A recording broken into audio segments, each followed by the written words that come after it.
vitamina C. Y el virus se contacta directamente en las paredes del torrente sanguíneo, y justamente si no tenés buena vitamina D, se aferra más.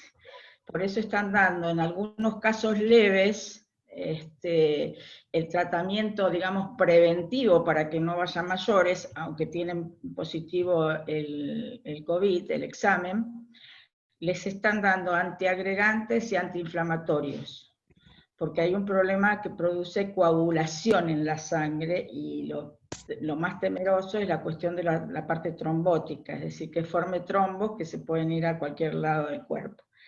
Así que bueno, esto es un poco, yo les resumo lo que estuvimos hablando con el doctor, y ahora esperemos que podamos empezar. ¿Ya estamos? Desmutealo, Adriana. Ahora está hablando, sí.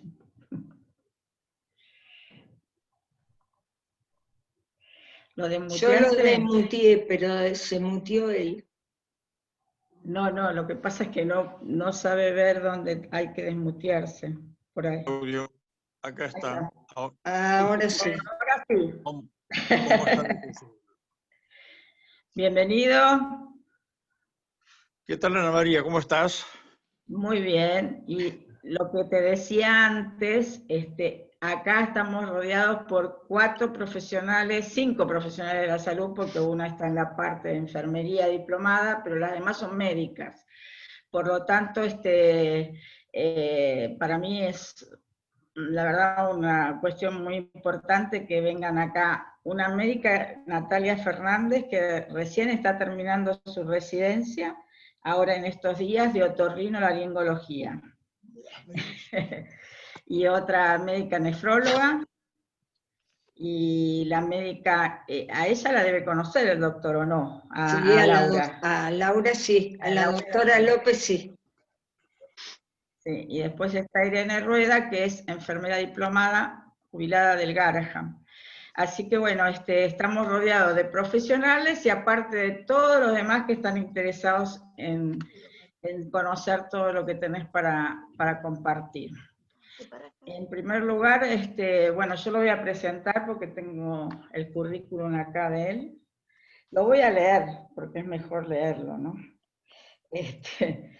Que improvisarlo así nomás. Por ahí me puedo olvidar de algo, y no quiero olvidarme de nada. El doctor Miguel Ángel Lacour, profesor universitario, médico cirujano, especialista en otorrinolaringología, alergia e inmunología y administración hospitalaria. Escribió libros y editó revistas, realizado actividades de investigación básica, ganando premios internacionales sobre histopatología del hueso temporal, presbiacusia. O sea, están combinadas las dos cosas, después lo explicas. Nominado por la Honorable Cámara de Diputados de la Nación por su acción en el campo social, expresidente de la Sociedad Argentina de Otorrinolaringología, ex jefe de servicio de otorrinolaringología de los hospitales Rawson, Durán, Álvarez, Pirovano, médico del Hospital Geriátrico Martín Rodríguez de San Antonio de Padua, médico concurrente del Hospital Neuropsiquiátrico Dr. José Teborda, Laboratorio de Anatomía Patológica Dr. Cristofredo Jacob, ex miembro del Comité de Ética, Asociación de Médicos Municipales de Cava, ex miembro del Comité Internacional de Otorrinolaringología de la American Academy en USA, y ha participado en desarrollo de planificación estratégica en el área socioeconómica y gerontológica de internación domiciliaria, autor del proyecto Sistema Integral de Optimización de Recursos y Disminución de Costos de una Empresa de Salud. Bueno, con esto, este es un resumido, ¿es así? Es un resumido, ¿no es cierto? Pero bueno, yo tengo el placer de invitarte a esta reunión del Movimiento de Mujeres de la Democracia Cristiana y de toda la democracia cristiana, que vos sos parte del partido además. Así que para mí es un privilegio hacer esto de tu presentación. Y vamos a iniciar preguntándote lo siguiente. ¿Cuáles son los riesgos que corren los adultos mayores que tienen comorbilidades o no, o sea, enfermedades o no, de alto riesgo, con esta cuestión de la pandemia o del coronavirus o de COVID-19? Mira, en primer lugar, bueno, quiero darles las gracias por invitarme, estoy encantado de estar con ustedes y sobre todo tengo, digamos, el gran orgullo de estar con chicas que están buscando, digamos, algún conocimiento, de los cuales yo creo que en ciertos aspectos he hecho algo durante mi vida profesional. Entonces, lo que podemos decir con respecto a los adultos mayores, bueno, adulto mayor es toda persona. Según la OMS, la Organización Mundial de la Salud, es a partir de los 60 años. Yo no estoy de acuerdo con esa clasificación, creo que en nuestro país está en 65 años y creo que como se está estirando el promedio de vida, indiscutiblemente creo que eso va a cambiar y seguramente en poco tiempo estaremos en los 70 y en los 75 años. Cuando un adulto mayor tiene, digamos, la posibilidad de tener, está infectado por el COVID-19, tiene mucho riesgo, mucho más riesgo, digamos, que un chico, un niño de 8 años, siempre va a presentar un cuadro leve. Un adulto mayor en cambio, va a presentar siempre, delante del COVID-19, va a presentar un cuadro severo. No solamente por el COVID-19, sino porque tiene enfermedades asociadas. Siempre el adulto mayor está acompañado por la diabetes, casi inexorablemente, sobre todo si es una persona excedida de peso o si es un obeso. Es un mayor riesgo el hecho, digamos, que tenga que tenga una obesidad, es decir, con un aumento de la masa corporal importante. Muchísimos son insuficientes cardíacos y dependen de un comprimido diario durante toda su vida. Además que la aspirineta Prevent, que prácticamente, digamos, una compañera ineludible para un adulto mayor, ¿no es cierto? Están condenados a tomarlos durante mucho tiempo y por eso es que están anticoagulados y por eso es que tienen muchos problemas, por ejemplo, delante de enfermedades como el dengue. El dengue está provoca fundamentalmente hemorragias, y cuando están anticoagulados indiscutiblemente tienen problemas y entonces hay que darles otro tipo de medicación, que es el Iquis o Apiaxaban. Por otra parte, son todos enfermos que son inmunodeprimidos, por un motivo o por el otro. Porque comparten otra enfermedad que puede provocarle, digamos, un aumento, digamos, de la mortalidad delante del COVID-19. Por otra parte, muchísimos son enfermos renales, es lo que yo veo en la práctica diaria. Veo que en la práctica diaria hay muchas personas con insuficiencia hepática, lo que disminuye la posibilidad de darles. Estos son enfermos polimedicados y por eso es que tienen el problema de que hay que tener mucho cuidado y hay que seguirlos muy seguido con las enzimas hepáticas para ver si realmente no está sufriendo desde el punto de vista hepático, ¿no? Por la medicación. Y están propensos a tener un cuadro más severo que lo que corresponde, digamos, a una persona que tenga muchos años menos. Sabemos que indiscutiblemente es un factor de riesgo la edad. como dice un amigo mío, mirá, dice, es un problema del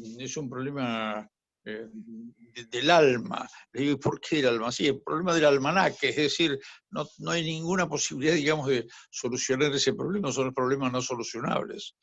Muchos de los otros problemas médicos sí, efectivamente, se pueden llegar a compensar. El de la edad, no tanto, yo diría, por experiencia propia inclusive.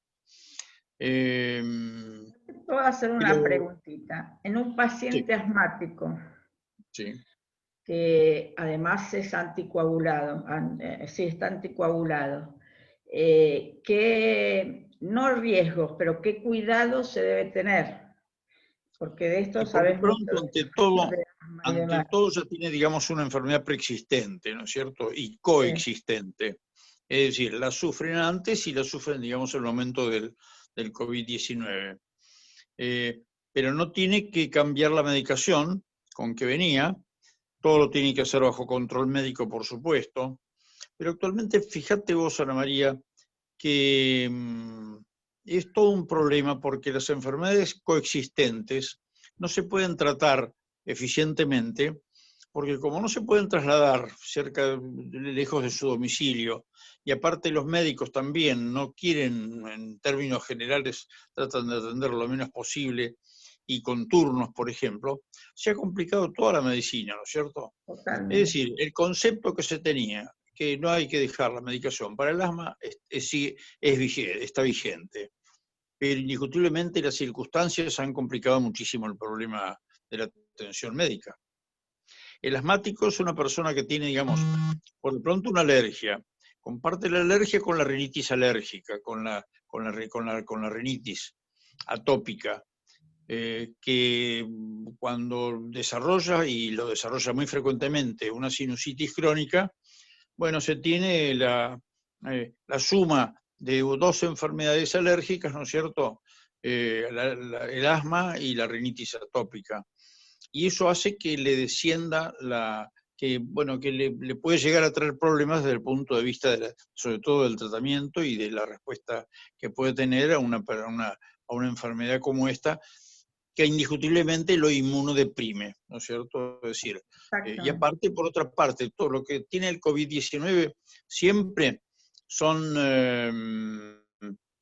una enfermedad, digamos, que se complica con enfermedades respiratorias. Y bueno, tanto el asma como la rinitis alérgica, ¿no es cierto? Bueno, una en la vía superior, la rinitis alérgica, y otro en la vía inferior, el asma bronquial, indiscutiblemente, bueno, condicionan el éxito y comprometen el éxito que se puede tener con el asma en esa forma. Pero si tiene enfermedades coexistentes, sin la menor duda, el pronóstico es mucho peor y la evolución en general es mucho más conflictiva. Eso sin la menor duda. Es una evolución tórpida, bastante complicada, digamos. Claro, exactamente. Hay otras personas que están con problemas. Esta cuestión de la falta de atención es muy, muy importante porque, como vos decías, hay muchos médicos que no atienden o atienden telefónicamente, o bueno, todos esos inconvenientes que hay en este proceso. Pero también hay pacientes cardiológicos con marcapaso puesto y demás que necesitan atención. ¿Cómo hacemos ante esto? Porque la gente no se puede movilizar para ningún lado, inclusive para hacer estudios y demás. ¿Cómo ves vos esta situación desde el punto de vista de que necesita el paciente la atención de esos pacientes crónicos con problemas cardiológicos, con problemas nefrológicos, con un montón de problemas que ya vienen de antes, más que Y nada con en una, estas edades? y, y con una propensión, ¿no es cierto? Porque estos son enfermos que indiscutiblemente tienen una propensión a tener problemas cardiocerebrovasculares, ¿no es cierto? Un accidente cerebrovascular que puede ser obstructivo o que puede ser con hemorragia, ¿no es cierto? Generalmente es obstructivo, ¿no es cierto? Por trombolitos. Pero el ACV en este tipo de enfermos es una realidad, ¿no es cierto? Así como es una realidad, digamos, la obesidad. Y el enfermo obeso tiene más tendencia a tener una evolución tórpida, con problemas, digamos, en Como el dije yo, una COVID-19. evolución mala. Claro, exacto, reaccionan mal. Para nosotros los Porque, médicos tórpida en es primer eso. lugar, se enferman mucho más de COVID que lo normal, de una persona, digamos, de su edad. Pero la masa corporal está en contra, digamos, de los resultados en el tratamiento del COVID-19. Y la otra es que tienen siempre diabetes, y la diabetes sabemos que es toda una puerta de entrada a otro tipo de enfermedades y otro tipo de evoluciones, es decir, evolucionan de forma diferente. Lo que generalmente tienen es una diabetes 2, y se complica también, bueno, yo lo que he observado también, y no sé si será tu observación, Ana María, pero la misma que la mía, pero he visto que también coinciden mucho los obesos, mórbidos, sobre todo los obesos. Yo he operado, por ejemplo, yo trato mucho todo lo que es ronquido nocturno y apneas del sueño. Y veo mucho obeso. Y he operado, el máximo que he operado ha sido un muchacho bastante joven, de unos 40 o 45 años, de 180 kilos, ¿no?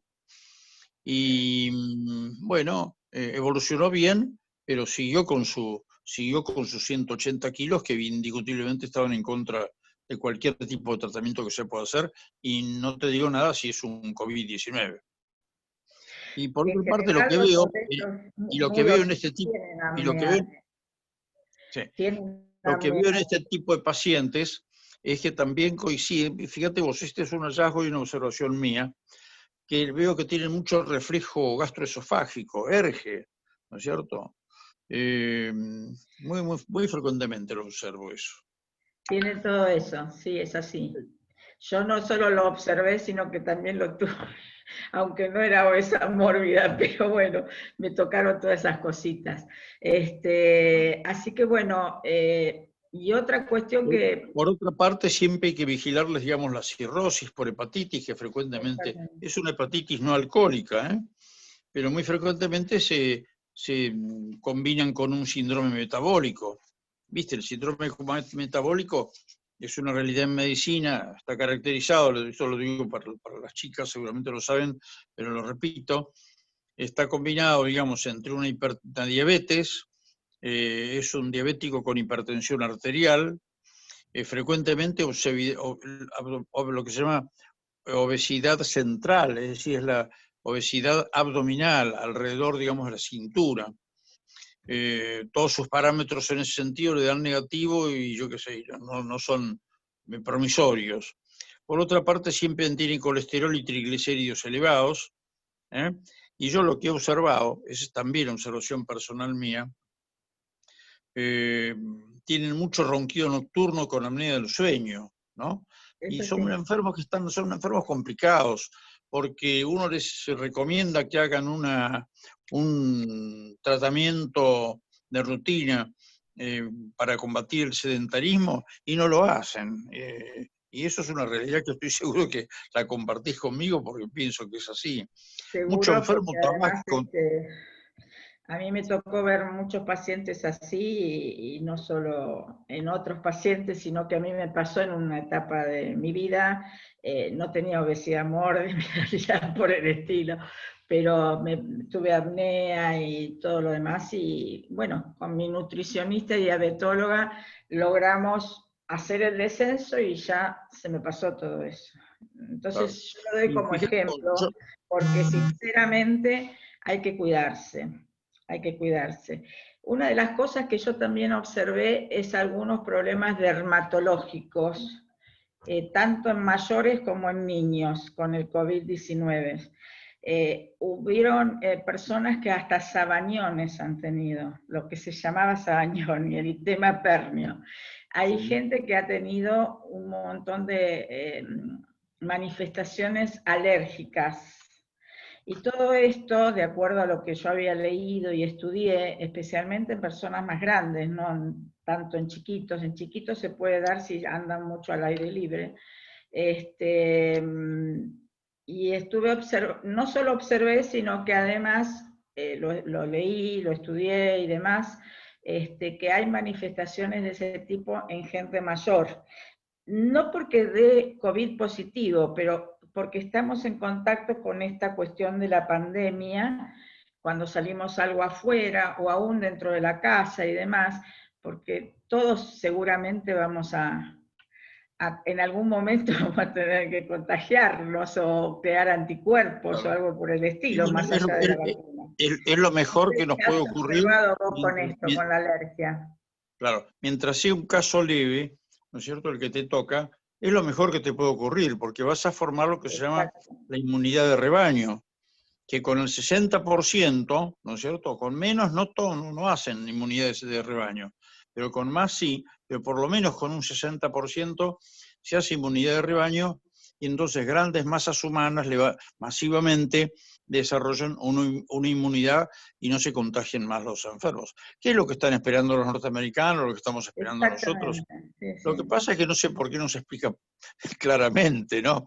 Es decir, ¿por qué habría que explicarle, digamos, a la gente lo que es un R, ¿no es cierto? Un R0. Exactamente. Bueno, Y entonces, eso podríamos explicarlo ahora para que lo sepan los demás.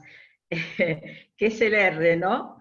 Cuando estamos en R0 estamos mejor que nunca. Y acá hay algunas preguntas que vienen bien para que vos sigas exponiéndote. Yo antes expliqué un poco lo de la vitamina D cuando estábamos tratando de comunicarnos, porque hay una serie de estudios clínicos que se han hecho con respecto a la deficiencia, el que tiene deficiencia de vitamina D, a raíz de que este virus se deposita en las paredes de la parte sanguínea, ¿cómo? No te seguí, no te oigo. ¿Cómo? la falta de vitamina D produce que el virus pueda penetrar de mejor forma. Entonces, Claro. esto Y tiene una acción positiva frente al COVID. exactamente. Y Y por otra también parte, como por lo eso es que hay que tienen, indicarles que tomen sol, ¿no es cierto? Que exactamente. que hagan Y vida al aire libre, porque la vitamina D se es forma fundamental. eh, y se deposita, digamos, en base al sol al cual puede estar el paciente expuesto. Por eso, si tienen falta de vitamina D, y bueno, con un análisis se detecta, porque sinceramente es necesario, al estar tan aislados y tan encerrados, que por ahí nos esté faltando vitamina D en estas instancias y nos protege, indudablemente. Acá hay otra pregunta que dice, ¿qué sintomatología hoy, que hace Alejandra Muchar, se sabe que puede detonar el que puede tener COVID-19 y qué opina de la vacuna? Bueno, ahora vemos. Ya, Por un lado, la primera pregunta, ¿no? el COVID sí, el COVID es un bicho extraño, ¿no? Porque se mostró de una forma cuando apareció en Wuhan, WUHAN, que era el mercado de China, ¿no es cierto? Y fue cambiando. Y yo creo que también fue cambiando la medicina con respecto al COVID-19 y fueron perfeccionando las técnicas. Estoy absolutamente seguro de que actualmente se tratan mucho mejor los pacientes que hace 5 meses que no se tenía la experiencia. Por ejemplo, podemos citar como cosas nuevas.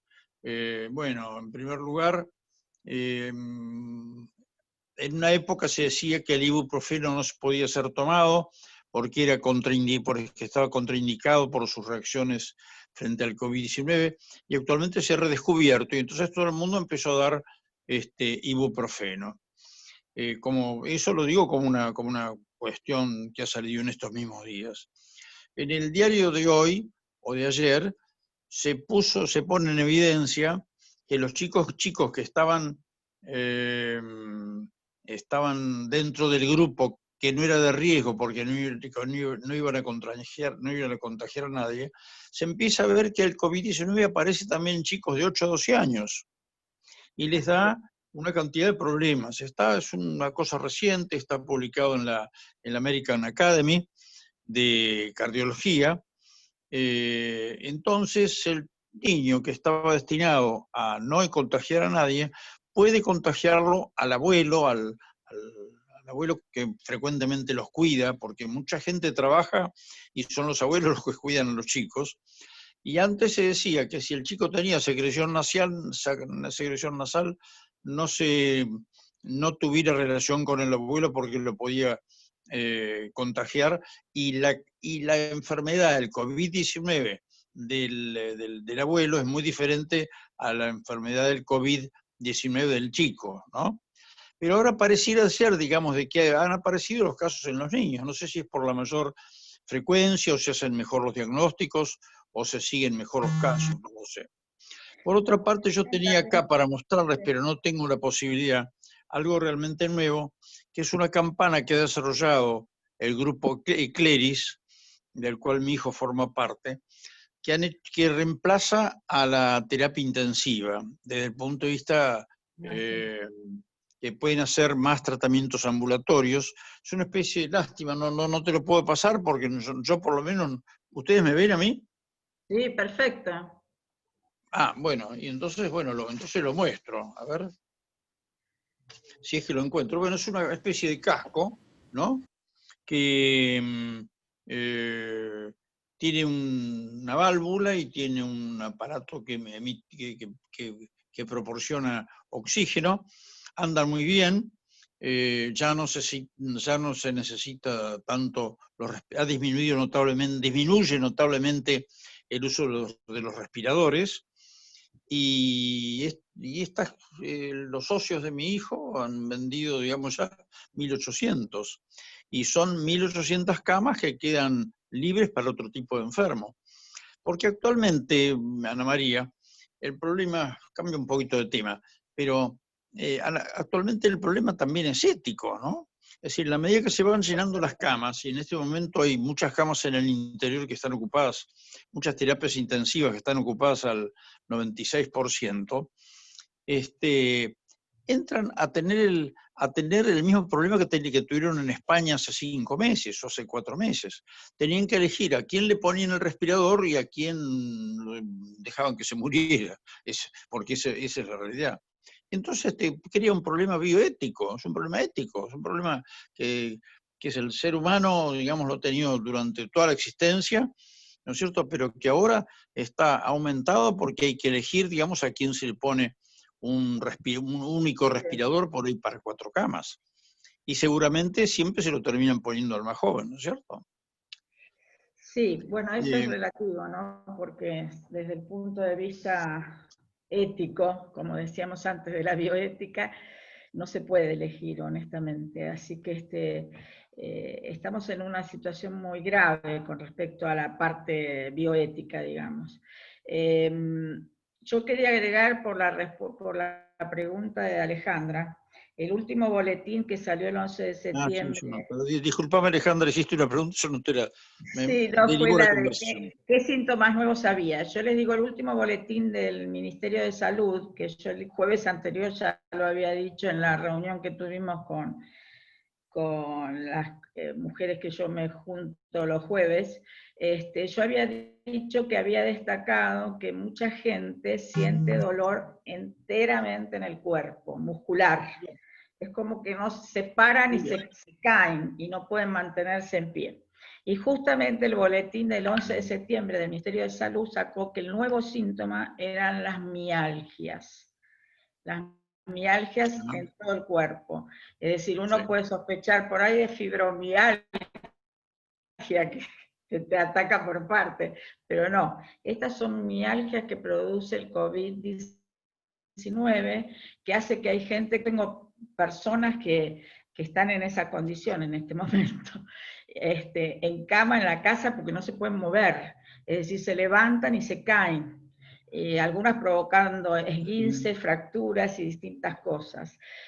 Lo pude ver y después en el boletín ese sacaron el día 11 de septiembre el Ministerio de Salud con nuevos síntomas por caso, agregan las mialgias. Después, bueno, están los que ya sabemos, anosmia, Ageusia. odinofagia, que es el dolor de...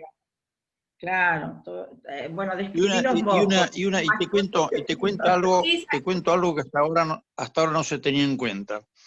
el tema de la debilidad muscular. Son pacientes que casi no pueden levantarse, No que se no puede. pueden caminar. Son No. pacientes que salen exhaustos, no pueden hacer sus tareas habituales y les cuesta enormemente porque están flojos desde el punto de vista muscular. Pero eso es una No, forma y muy además acentuada. eso, los que estuvieron en estado más grave, indudablemente, después de eso, yo voy detectando que quedan frágiles en general. O sea, pasa un tiempo largo, según dicen, para sentirse realmente fuertes de nuevo. Porque la baja de la inmunidad es muy grande, ¿no? En las que adquieren COVID. Y en los que no tenemos COVID, gracias a Dios, espero que no, igualmente nosotros por el aislamiento, no sé si vos pensás lo mismo, estamos bajando nuestras defensas. Entonces a veces también nos puede ocurrir esa misma sintomatología, ¿no? Pero que no es COVID. Yo la verdad que testearía a todo el mundo, por la duda. Y otra pregunta que hizo Alejandra fue, ¿qué pasa con la vacuna? ¿Qué opinás de la vacuna?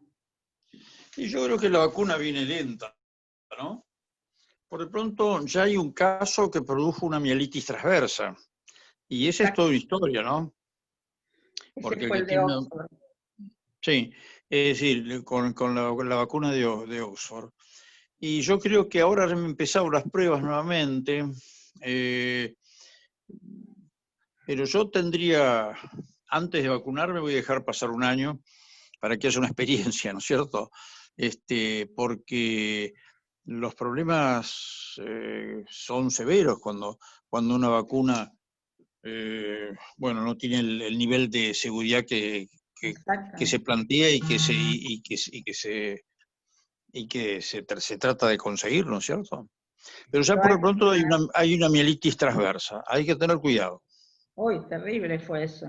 Ese no se recupera. Hay una mujer que se recuperó, pero porque tuvo una cuestión leve. Entonces tampoco podemos decir que está todo bien y que reanudan todo. Yo coincido contigo y pienso que nosotros todos tenemos como ciudadanos un recurso, que es el consentimiento informado, que forma parte de los derechos del paciente. En el consentimiento informado, con el consentimiento informado que hay que dar en toda vacuna que uno se dé, uno puede decir no lo voy a firmar, así que no me voy a dar ninguna vacuna. Claro, exactamente. Eso también es un Aparte derecho. hay un movimiento también interesado, bueno, con intereses económicos antivacuna en el mundo, ¿no? Ah, bueno, eso ya no, es otra cosa. Uno no Pero en sabe el caso de con qué criterio, digamos, no aplican la vacuna, ¿no es cierto? sí, no, no, eso ya no, pero con respecto a la del COVID, como no está tan bien formalizadas todas las etapas de investigación y de todo eso, yo tengo cierto, no sé qué opinan las colegas que están acá. Sería bueno que habla, a ver, Laura, desmuteate, Laura.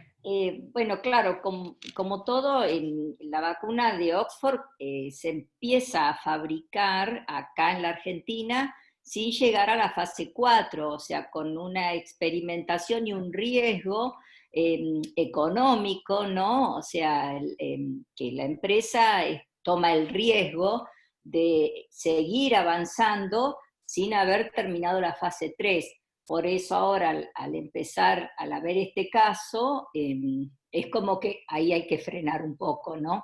Una vacuna, por la experiencia y por los años de trabajo, para que una vacuna uno pueda hablar de confiabilidad, tienen que pasar 2 años, como en todo este tiempo y el camino y el trayecto para hacerla.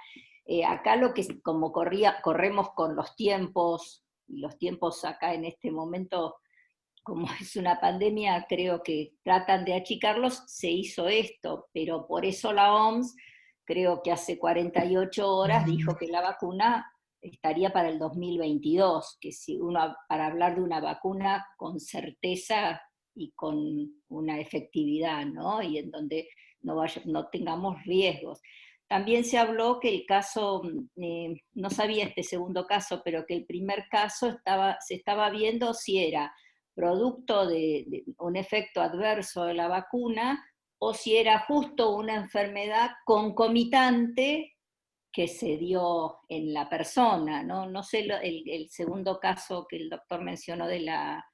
Lo de la mielitis fue previo a ese último. por eso... No se habló más después. Después y no después viene este último que se recuperó aparentemente. Pero claro, como todo, hay lo que intereses señaló el doctor fue previo a eso, y después no hablaron más de este asunto. Por claro. eso Yo creo que dudas la todo vacuna, esto, ¿no? Sí. por supuesto como pediatra, creo que las vacunas, como experiencia personal, yo padecí la epidemia de polio en la segunda, en el año 60, así que esta es la tercera epidemia que atraviesa mi vida, y yo tenía dada una sola vacuna porque en ese momento era la Salk, porque había que esperar el tiempo, y bueno, en el tiempo justo me agarra la enfermedad. Y gracias a Dios que tenía una vacuna dada, porque evidentemente las secuelas que me quedaron no fueron las que le quedaron a otros y que otros han perdido la vida, ¿no? Entonces yo, por supuesto, soy pro vacuna. Creo que, pero que en este momento, mientras se está poniendo todo en práctica, en funcionamiento, en experimentación, creo que lo que fundamentalmente el mensaje que tenemos que dar todos los que estamos en salud es que, para mí parecer, tenemos en nuestras manos la herramienta más barata, que es la distancia social, los 2 metros, si no pueden 2 metros, 1, pero 2 sería mejor, lavado de manos con agua y jabón, que es lo mejor, después le sigue el alcohol, tapaboca y nariz real, y creo que eso, y bueno, y los adultos mayores cuidarlos más. Y bueno, salir un poco sí, porque la gente también le está agarrando esta tristeza que es terrible, ¿no? No tener contacto con no todos tenemos la posibilidad, la accesibilidad, el conocimiento de utilizar esto tan maravilloso como es una computadora o un teléfono, y esto también está afectando mucho. Y esas defensas que bajan también pueden ser que el bichito, a ver a este y me meto. Bueno, esto es lo que pienso yo, no sé las otras colegas lo también que... esa angustia, esa soledad del paciente con COVID, ¿no es cierto?, y que generalmente es un adulto mayor, aumenta porque el adulto mayor ya de por sí está solo y deprimido. Claro. Hay que tener un cuidado enorme con el problema psicológico, que yo creo que es tan importante como el orgánico, ¿no es cierto? Totalmente. Porque eso aumenta las posibilidades, digamos, de depresión, de angustia, y yo he estado en una colonia durante 3 años, y tenía a mi cargo 2 o 3 pabellones enormes, de 400 casos, 400 camas cada uno, enormes, en las afueras, en Ituzaingó, y ahí vi mucho suicidio. Es decir, y eso es una realidad que hay que tener en cuenta y que hay que pensarlo, ¿no es cierto? Y el hombre solo se siente mal, se siente aislado. El hombre es un ser gregario, y como ser gregario quiere estar con su familia, quiere estar con sus amigos. Lamentablemente el adulto mayor también pierde los amigos y pierde la familia. Y lo que he visto, digamos, en varios casos es la muerte del marido y de la mujer, del matrimonio, ¿no es cierto? Y eso es tremendo. Aparte hay que ver, digamos, qué tipo de soledad, porque hay soledades y soledades. El hecho de una mujer, como yo he visto, entrando en terapia intensiva y yendo para adentro y ya que sabía que no tenía más contacto con el marido y que muere después, deja un vacío tremendo, porque la falta de duelo es algo que hay que vivir, ¿no es cierto? Yo tuve la experiencia, digamos, de no poder pasar el duelo con mi madre, y ahí supe, digamos, exactamente lo que eso significa. Bueno, hay que cuidar al paciente con COVID, desde el punto de vista psicológico, es fundamental. Y también otro consejo por haberlo pasado. Yo también pasé la polio, ¿no es cierto? En la República Argentina hemos tenido todo tipo de pandemias y de epidemias, ¿no es cierto? Y la de la polio fue tremenda. Éramos mi hermano, yo y un primo mío. Mi padre nos hacía caminar porque en aquella época la tónica era movilizarse. Y este primo mío quedó con una pierna mucho más corta que la otra. Y rengueó, digamos, durante el resto de su vida. Pero acá hemos tenido una pandemia cada pocos años. En el mundo entero, las pandemias son cada 50 años más o menos. Acá hemos tenido en el 2013, hemos tenido el SARS, ¿no es cierto?, el síndrome agudo respiratorio, y hemos tenido el MERS 2 años después, que es la rinitis, el acceso respiratorio, la enfermedad respiratoria del Medio Oriente, y no le hicimos mucho caso. ¿Y quién no pasó, digamos, si yo he tenido cualquier cantidad de enfermos de gripe A y mató mucha gente a nivel mundial, y acá por poco ni nos enteramos. Acá prácticamente se trató con un poco de Tamiflu, ¿no es cierto?, que es el tratamiento específico, se le dio algún antibiótico y se siguió adelante. Y murió mucha gente. Y hemos tenido también casos como los del ébola, ¿no es cierto? Es decir, que ha ocurrido hace 12 años. Y pasó el ébola y no se armó tanto escándalo. Lo que pasa es que no han sido como el COVID, que evidentemente es una puñalada al corazón de la humanidad, ¿no? Yo creo que es porque no hay tratamiento específico. Todavía no se descubrió el tratamiento específico. Y tampoco la vacuna va a ser... Los retrovirales ayudan un poco, la cloroquina. Los antiinflamatorios y antipiréticos y los antiagregantes también, para no que la enfermedad no evolucione en peor caso.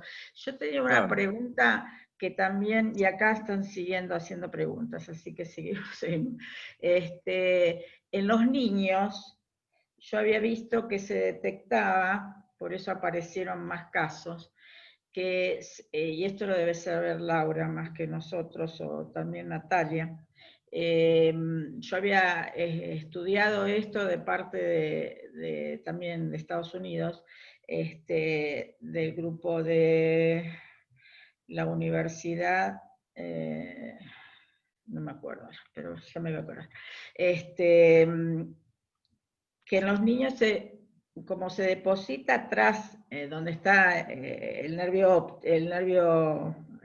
ahí no me sale, oftálmico, entonces dice que como que se deposita ahí las partículas de COVID, del virus, se deposita ahí y después puede llevar directamente a las vías respiratorias o a otras vías. Hablo de chicos sanos, porque también los que tienen problemas de vías respiratorias también eran pacientes de riesgo, ¿no? Lógicamente, aunque sean chiquitos. ¿Ustedes qué saben de todo esto? Yo no lo conozco. El tema no lo... Realmente sé que tiene una movilidad, digamos, el virus, ¿no es cierto? Y por eso es que terminan teniendo con ageusia y anosmia. Pero ese síntoma no lo conocía. Bueno, y acá es una pregunta para el doctor Lacour. ¿Qué opina, María Alejandra Muchar, qué opina sobre el número, sobre el no contacto con los familiares que están con COVID? ¿Piensa que hay alguna posibilidad de hacer algún protocolo? Esto es de Alejandra. Y por otro lado, después tengo otra pregunta de Gabriela Micucci, y más arriba también tengo de Renata Biglione. Así que empecemos con esa. ¿Qué opinas con respecto al no contacto con los familiares que están con COVID? Y si pensás que hay alguna posibilidad de hacer algún protocolo para estos casos. Y mira, yo creo que... ¿Se refiere a los internados en terapia, decís vos? Sí, por lo que me pone acá Alejandra. Bueno, para eso alguna solución con María de los Ángeles Mainardi, que está acá presente. Y yo creo que, bueno, en medicina usamos protocolos, son fundamentales. Y en un caso como el del COVID, uno tiene que tener el protocolo y hacerlo cumplir, y no hay nada que hacer. Dentro de eso hay casos lamentables, por ejemplo, los que hemos tenido, los que hemos visto, casos que no los dejaron pasar a saludar a una persona que realmente se está yendo, que le falta muy poco, son tremendos y también tienen un componente ético muy importante, ¿no? Pero yo creo que lo que vos dijiste antes, la distancia social, la de 2 metros, que yo creo que hay que respetarla y que tienen que ser 2 metros. Lo que se llama el distanciamiento social obligatorio y preventivo, también. El lavado de manos, lavarse 6 veces por día las manos es fundamental. Y quiero hacer al respecto un pequeño comentario. Los cirujanos realmente nos lavamos las manos. Yo tengo casi 15.000 operaciones hechas en todos los hospitales y en la parte privada, y tengo tres centros médicos. Bueno, la cuestión es que yo realmente me he lavado las manos toda mi vida muchas veces, ¿no es cierto? Y hay un sector que yo creo que es fundamental y sobre el cual recaen, digamos, muchos médicos en Estados Unidos. El dedo pulgar. El dedo pulgar no se lava adecuadamente, uno tiende a entrelazar los dedos, pero no tiene la tendencia a lavar, digamos, el dedo pulgar, que es una zona que queda. Y otra cosa que yo también preconizo y que me parece importante recomendarle a los pacientes, algo que se aprende en los cruceros, porque ahí sí hay protocolos en todos lados, que es el lavarse con papel, secarse con papel, cerrar la canilla con el papel, ¿no es cierto? Y abrir la puerta para salir del baño, ¿no es cierto? También poniendo el papel, digamos, en la canilla, ¿no es cierto? En el robinete, digamos. Son pequeños conceptos que yo creo que son importantes y que hacen que la gente también empiece a hacerle más caso, digamos, a las indicaciones de los protocolos. En el caso de protocolos para terapia intensiva, ahora ya están abriendo un poquito más, pero falta, es decir, yo recalqué que estaba acá María de los Ángeles, porque nosotros empezamos a hacer un protocolo para que puedan llegar a esos familiares que están en situación de partir, digamos, y que se puedan contactar, porque el paciente también lo necesita.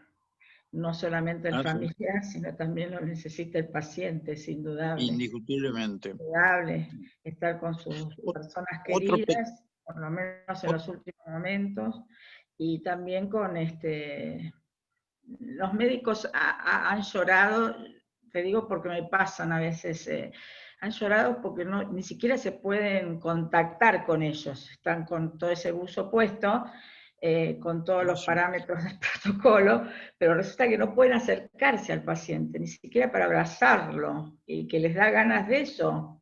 Muchos médicos lo declaran esto. Y vos sabés que lo que declaran los... Vos sabés que lo que exponen la gente que trabaja en terapia intensiva, es lo que extraña el enfermo es el abrazo, es el cariño, es el agarrarle la mano, ¿no es cierto? Y el abrazo es lo que realmente perciben como que no se lo dan, ¿no es cierto? Entonces imagínate vos una persona que ingresa porque yo me he pasado la vida en terapias intensivas, por ejemplo, pero no sé, años. Entonces, bueno, estoy acostumbrado, digamos, al ritmo como cualquier médico, digamos, que es cirujano. Pero el hecho, digamos, de que le den la espalda, ¿no es cierto? Uno se quede afuera y vea que el enfermo se va alejando y sabe que no lo va a ver más, ¿no es cierto? Es realmente tremendo, ¿no es cierto? Yo lo he pasado hace poco y les garantizo que es una sensación espantosa, ¿no? Y un pequeño, ya que estamos hablando de chicos a chicas, Estábamos hablando de los es, chicos y no la dejamos terminar después que Laura termine con lo que iba a decir. no, que Laura termine con lo que iba a decir, que me disculpe. Pero Adelante. vos también decí lo que ibas a decir de los menores. No, con respecto a los pequeños gestos, ¿no es cierto? El lavado de manos, no solamente es lavado de manos, el lavado de manos es de codo para abajo, si se quiere, y es en los sanatorios que trabajan bien, ¿no es cierto?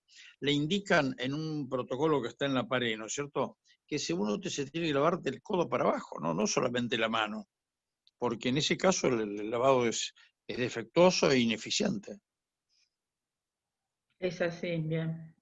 Y no es lo Ahora la mismo OMS ponerse determinó alcohol que lavarse las manos y después ponerse alcohol. Es otra cosa totalmente que diferente, ¿no?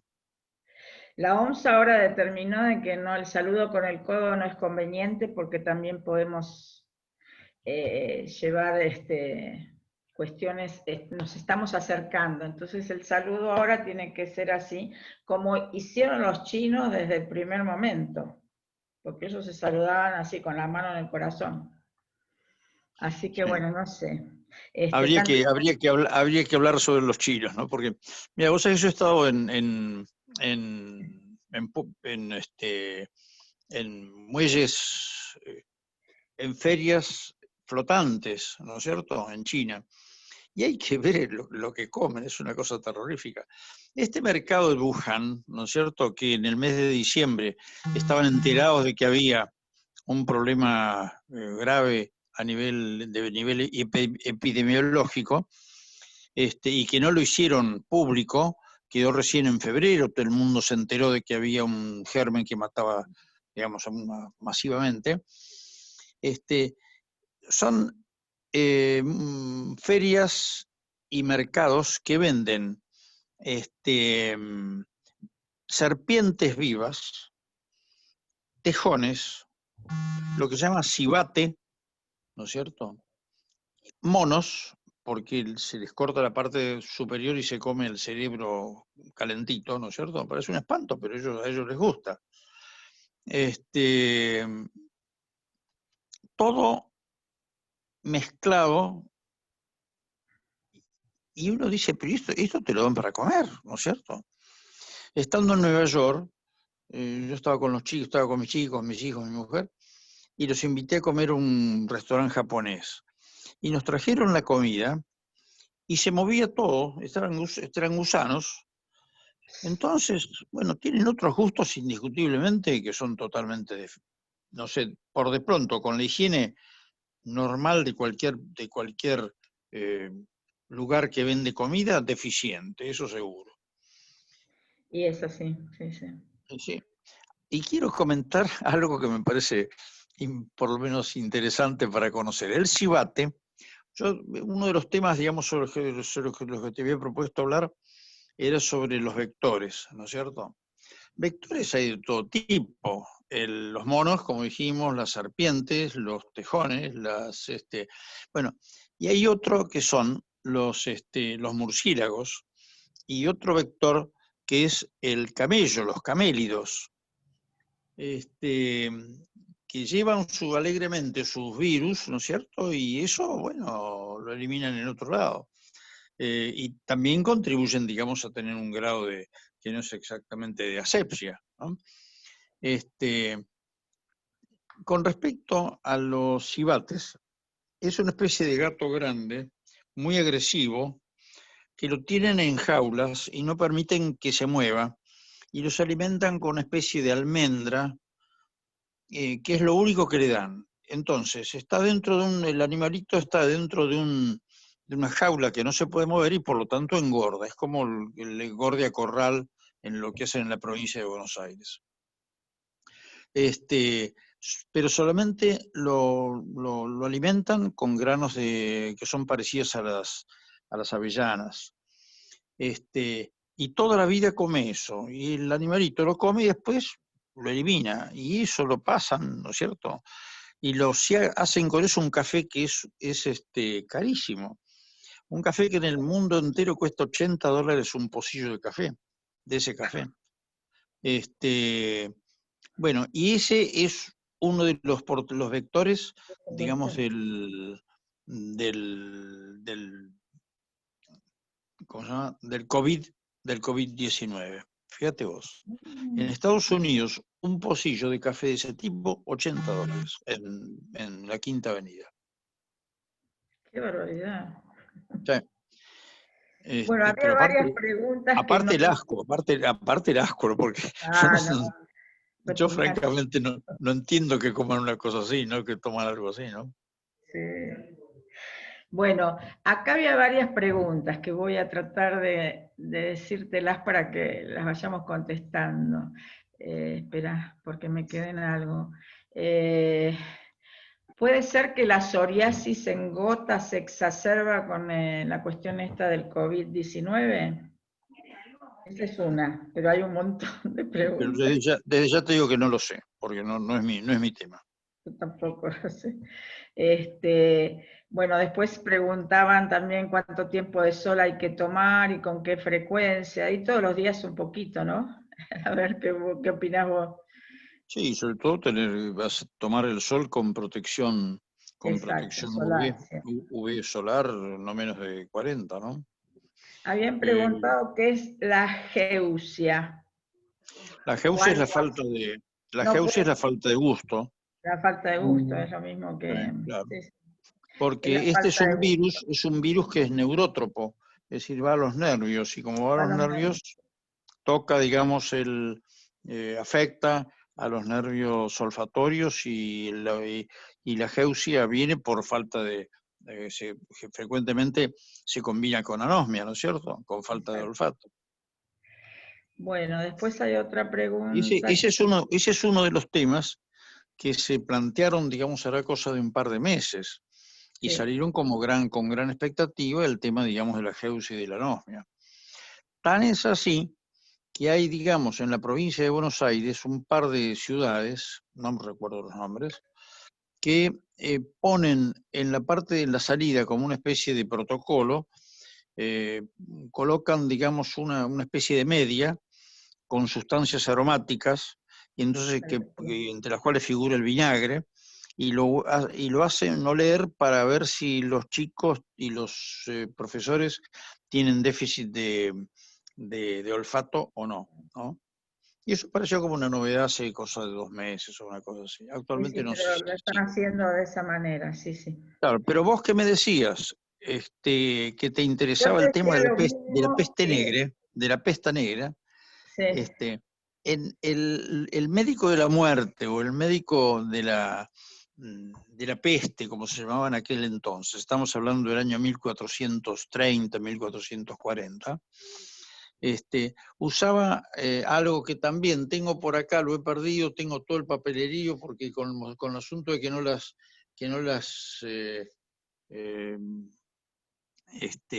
que no las veía, ¿no es cierto? Bueno, se me ha mezclado toda la papelería, y usaban en aquella época, usaban una especie de prolongación de la nariz, una especie de nariz de pájaro, como si fuera un loro, ¿no es cierto? Un sombrero de alas anchas, anteojos que se cerraban en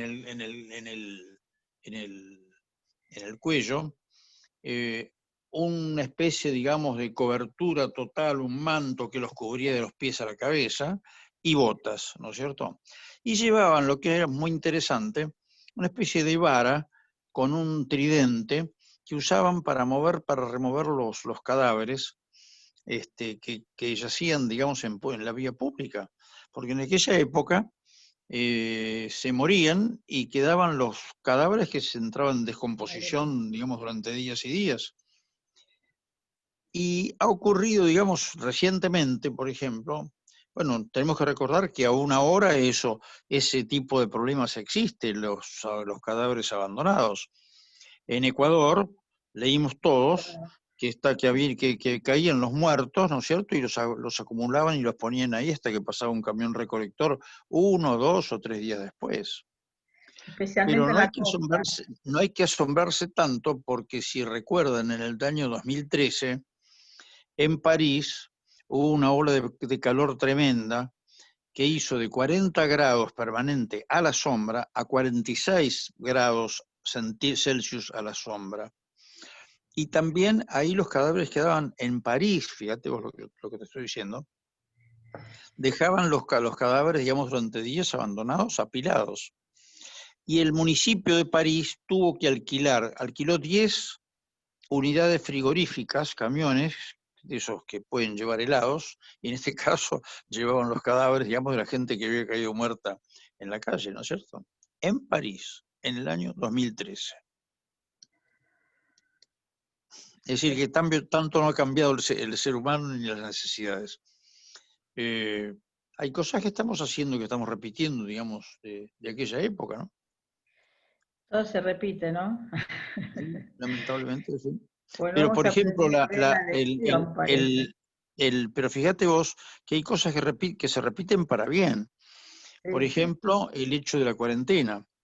Vos sabés, derivó de la palabra cuarentena de la isla 40, que está yo la conocí en Venecia, en la parte externa de la laguna. Parece un presidio, es como una especie de hospital medio abandonado. Y en aquella época se colocaban ahí los enfermos que llegaban al puerto de Venecia, a donde terminaba la ruta de la seda y del opio. Es decir, la seda venía de Samarcanda y el opio venía del territorio mongol, ¿no? Y todo eso venía a través de la India, pasaba el norte de África y llegaba al gran puerto mercantil de aquella época, que era Venecia. Y los venecianos, primero, los tenían en la ciudad de Trieste, que está en las afueras, Sí, sí, y entonces llamaban el Trestino, es decir, pasaban ahí 30 días. Y después, cuando los pasaron a la isla 40, apareció la cuarentena, que así la llamaron, y bueno, los obligó a pasar 40 días en un aislamiento total, ¿no? Bueno, acá ya nos Y todavía, pasamos de cuarentena. sí, Ya lo que nos pasa que pasamos bastante cuarentena, ¿no? sí, sí. Pero bueno, Se podría hablar mucho al respecto, pero bueno. sí, después con respecto como dice acá Renata Viglione, la psicología aborda los dos temas, el aislamiento por un lado y el distanciamiento por otro, ¿no? Que son dos cosas diferentes, pero a muchos de nosotros no nos permiten ver a los hijos, los nietos, pero bueno, Sí. y eso está provocando. A mí me llamó justamente una persona más o menos de mi edad, de la empresa donde yo estoy, de la obra social, y me dice, la verdad que yo ya no aguanto más con mi esposa, porque ya estamos llegando a un estado donde nos estamos deprimiendo por no ver a los hijos, los Y nietos. esos casos terminan no por divorcio, sino por asesinato, ¿no es cierto? No, es un buen cristiano. Pero bueno, Sí. hay otra pregunta más que dice Gabriela, ¿no? Gabriela Micucci. El virus que hoy se llama COVID. No, el virus se llama SARS-2 y la enfermedad se llama COVID, ¿no? Estamos en eso, coronavirus. Porque ella pregunta, el virus que hoy se llama COVID es el SARS-2, que ya se conocía.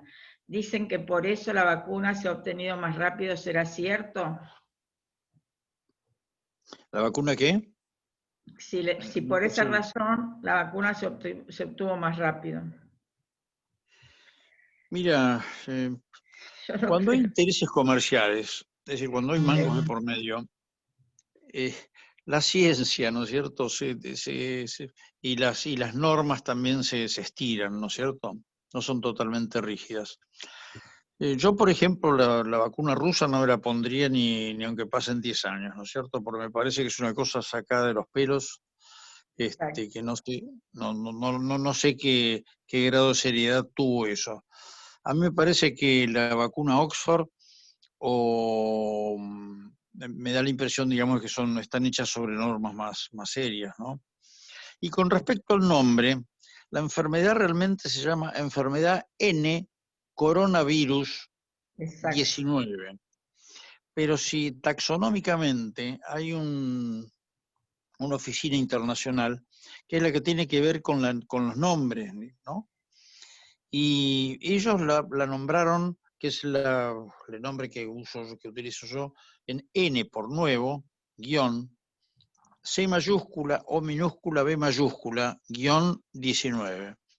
Eso dicho por las autoridades taxonómicas de una mesa redonda mundial que se hizo en su momento. Pero la OMS lo llamó COVID-19. Pero también la OMS tiene intereses, en fin, que habría que hablar un poquito al respecto. Pero COVID-19 lo va a entender cualquier persona que esté enterada, y nCoV-19 es mucho más estricto, es como se llama el virus y no la enfermedad. Y una pregunta más que hacen. Si es verdad que la vacuna de la gripe, campaña 2019-2020, ha producido interferencia viral, es decir, causantes de COVID. No, yo no, en fin, yo soy otorrinolaringólogo, alergista e inmunólogo, no soy epidemiólogo, pero conozco bien el tema. No, yo no creo que... Creo que hay que vacunarse, yo soy pro vacuna y soy pro vida, pero sin la menor duda hay que vacunarse porque por un motivo práctico de orden médico, digamos, muy importante.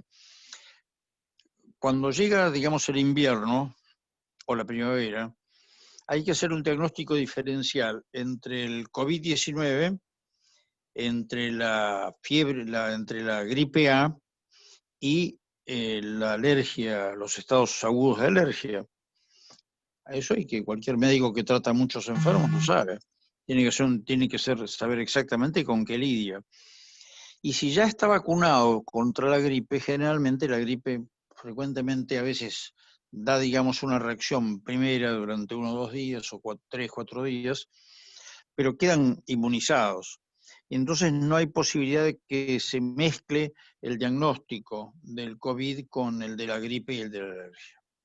Yo creo que me parece que es un razonamiento que corresponde comentarlo porque es así.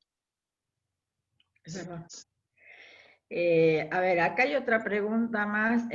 Vos, cuando conversamos en privado de la tarde, hablamos acerca de animales si se contagian de COVID-19 y algo me habías hablado de esto, especialmente perros, gatos, los animales más domésticos. Actualmente, ¿no es cierto? No estamos hablando del año 1400 con Nostradamus. Nostradamus era uno de los médicos de la peste. Y ¿te molesta que cambie un poquitito y haga un comentario corto? Sí.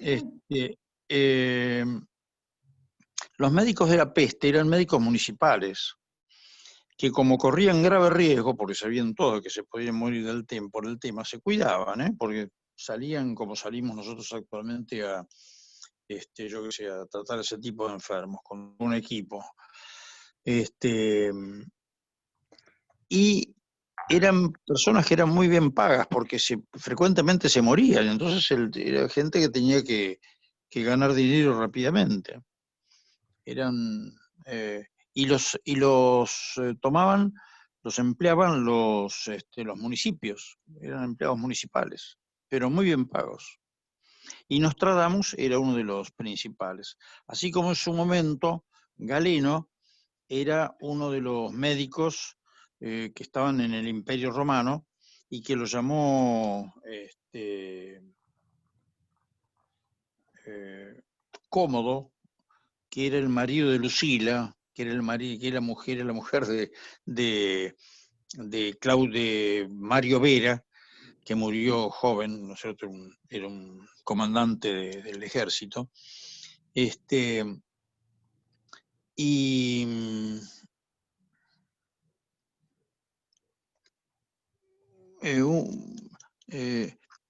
Galeno era un distinguido profesor que era muy respetado, sobre todo en toda Italia, pero que además tenía, digamos, él vivía en Turquía, ¿no? Y era el tipo cuyo opinión valía. Él no podía curar la peste, eso seguro, pero sí daba consejos y era muy seguido, digamos, por toda esa gente. Actualmente, yendo tu pregunta, actualmente hay casos de perros salvajes en el sudoeste de Estados Unidos, en California, y en Oklahoma. Perros salvajes que dan positivo para la peste, fíjate vos. Y ha habido casos de animales de compañía que han tenido, en algún caso, se ha referido a algún caso, yo he conocido 2 o 3 a través de lo que he leído y nada más, pero pueden perfectamente bien tener porque lo que tiene es la peste, es la pulga. La pulga lleva como vector, es el vector de la Yersinia pestis, que es la bacteria que causa la peste, ¿no es cierto? Y de las pestes vos tenés que hay 3. Está la peste bubónica, que es la más frecuente, la que da los bubones tanto en las axilas como en la ingle, azulado, prominente, que antes por supuesto te mataba, porque pasaba a la segunda etapa, que es la forma neumónica, es decir, la que produce neumonía y te tomaba generalmente los 2 pulmones y te mataba. Y por último tenés, además de la bubónica y de la neumónica, tenés la septicémica, que es una forma clínica de infección de la sangre. Entonces se produce una septicemia y se mueren, y listo. Es así. Pero la más frecuente es la bubónica, es la más simple, la que todavía tienes. Acá sí hay un antibiótico que se llama doxiciclina, que es el tratamiento específico para este tipo de peste. Una pregunta que acá hace Gabriela Micucci. Si quieren, abran el micrófono. Abrile el micrófono, así lo hace directamente. ¿Cómo, perdón? Ahora te va a preguntar algo Gabriela Micucci. Sí, perfecto. Y después la vamos a dejar hablar un poco de los menores a la doctora López, que se quedaron preguntando. Buenas tardes, doctor. Quería consultarle, dado que hemos estado conversando de la vitamina D, si usted sugiere que nos vayamos a testear la vitamina D o es algo que uno puede ir a la farmacia y comprar en forma personal y tomarlo inocuamente. Yo creo que tomás directamente vitamina D en cápsulas y listo, y se acabó. Yo no lo veo como una necesidad, porque tampoco hay que neurotizarse con todo esto, ¿no es cierto? ¿Ustedes se acuerdan de ese aviador que en los años 60, 55, 60, Hughes, Howard Hughes o algo así? Que era un tipo que un tipo con mucho dinero, tenía una empresa aérea, y se neurotizó. Era un tipo que iba y que abría, yo qué sé, las manijas con el pie, porque no quería tocar. Hubo una película que se llama El Gran Gatsby, creo, que mostraba cómo de a poco se iba deteriorando, ¿no es cierto? Y el nivel cognitivo, y llegan a la demencia, ¿no? No hay que exagerar, ¿no? Yo creo que hay que tomar un polivitamínico. Pedís, yo no soy de los que da nombres, pero si compras Veroca, ¿no es cierto? Con eso estás cubierta por todos lados, o Supradín, cualquiera. No tiene sentido andar haciendo vitamina D y vitamina B. Claro. Y tiene de todo, tiene vitaminas, todo. tiene minerales, es una cosa muy completa, ¿no? Entonces, Veroca o Supradin. Muchísimas gracias. Bueno, bárbaro. A ver, no sé si querés hablar un poco acerca, y después le doy un ratito a la doctora Laura López para que hable de los menores, ¿te parece? Sí, perfecto.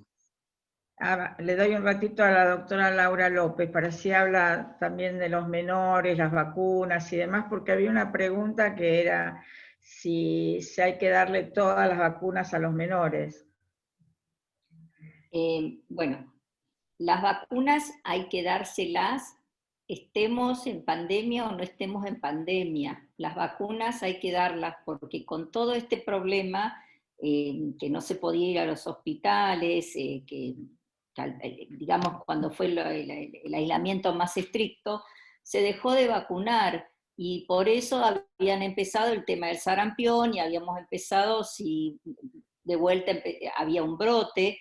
Entonces las vacunas hay que dárselas, y también el tema del botulismo, ¿no? En los lactantes, o sea, en los chicos hasta los 18 meses tienen que tener su plan de vacunación fundamentalmente por el tema del botulismo, por el tétanos.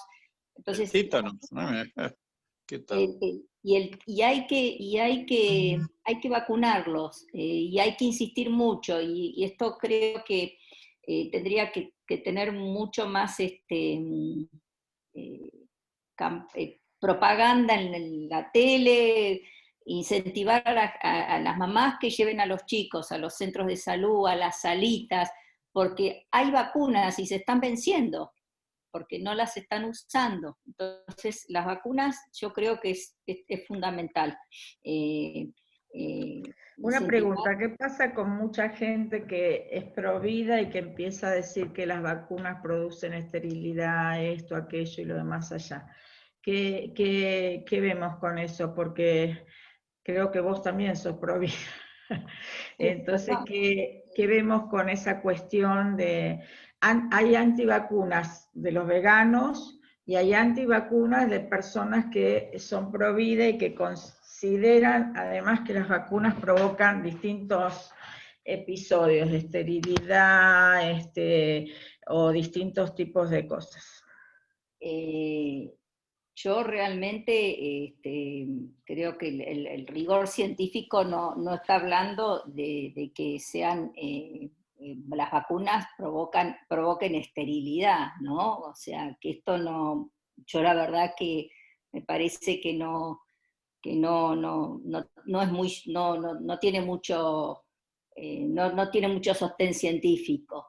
Las vacunas están, por eso mismo yo decía que todas las vacunas que están en el calendario y que son de aplicación obligatoria en nuestro país, han pasado todas las fases, fase 1, fase 2, fase 3, fase 4. Por eso yo decía que esta vacuna la están acelerando, y entonces ahí es donde puede haber los inconvenientes. Por eso, como también bien decía el doctor, hay muchos intereses económicos, ¿no? Totalmente. Pero creo que la vacuna...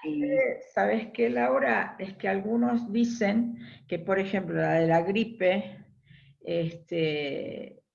o más la de la gripe, que está hecha con embriones de fetos humanos. Y yo lo que tengo entendido es que es con embriones de pollos.